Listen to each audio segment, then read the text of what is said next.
Hey everybody, it's Jason Blaha here, and I've decided to keep all of my political related videos to this channel because generally speaking, the very pro-firearm audience is going to agree with a large number of my political views. Not all of them, but this is going to be a better audience for it. And one of the things I find interesting when modern feminism gets discussed, because I actually know a decent number of feminists, and some of them don't always agree with modern feminism because I live in Texas. And it's that modern feminism in general, the current new wave feminism, doesn't seem to be concerned with empowering women at all. In fact, it seems to embrace things that are the exact opposite of empowering women.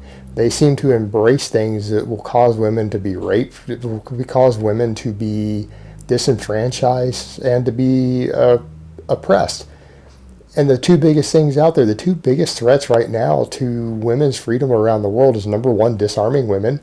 So anyone who doesn't want women to be armed, don't want women to carry handguns, who doesn't actively promote that the best way to prevent rape is for a woman to carry a handgun and be trained on it.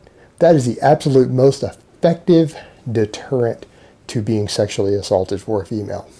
That is also the single most effective method to keep a woman from being kidnapped. Those are the biggest immediate threats to female empowerment, being raped or kidnapped. And that's the number one deterrent. The number two thing out there, it seems like modern feminism in the West doesn't ever speak out against Islam. Now, there are going to be Muslims who come in here and say, well, you can't say that, you can't say that, whatever, you're ignorant. No, I'm not ignorant. I can see around the globe and I can read the Quran myself and I can talk to Muslims firsthand, which I have spoken to many of them in more than one country.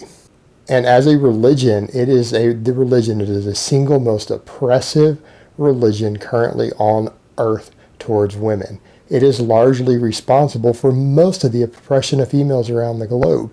And so if these modern feminists really cared about the oppression of women, they would be saying, hey, this religion shouldn't be coming into our countries. We need to put a little bit of a restriction on it because this religion represents the single greatest threat to female empowerment and female freedom.